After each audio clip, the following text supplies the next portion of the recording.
A menace. But let me just hear from you first of all before we gravitate there. Yeah,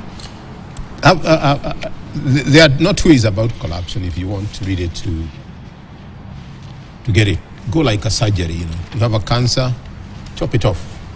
It's a breast or whatever. That's my strongest view about corruption. And Kibaki put it very well.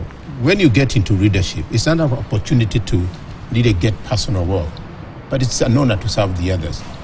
But let me come to the issue raised about for the first 10 years that the funds have been to counties. Interesting, and of course we do understand the history, but there's a nexus from my perspective which is missing.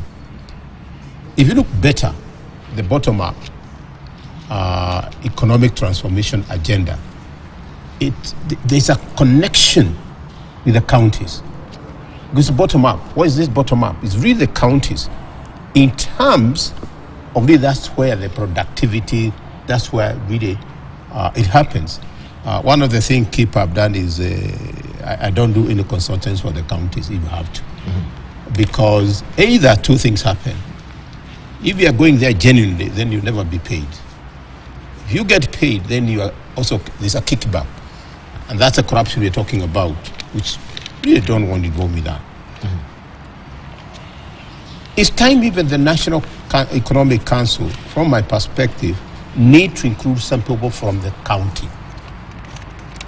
Because if we are going to talk about better agenda, the bottom-up transformation economic agenda, then it's only fair that we see representations from the counties. Because as those funds are taken to the counties, then we want to see that bottom up, really in terms of enhancing the productivity in the country.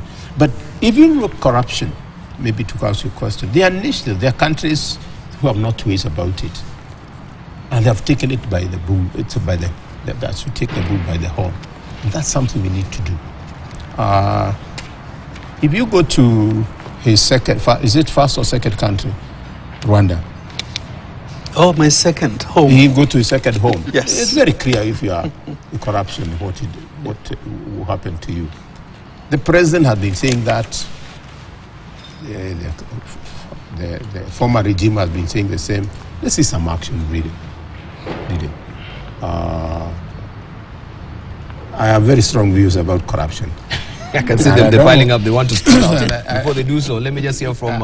you look at countries like Singapore. If you are caught with drugs, right, beyond certain grams, you are killed. The ball on 10 years of devolution with the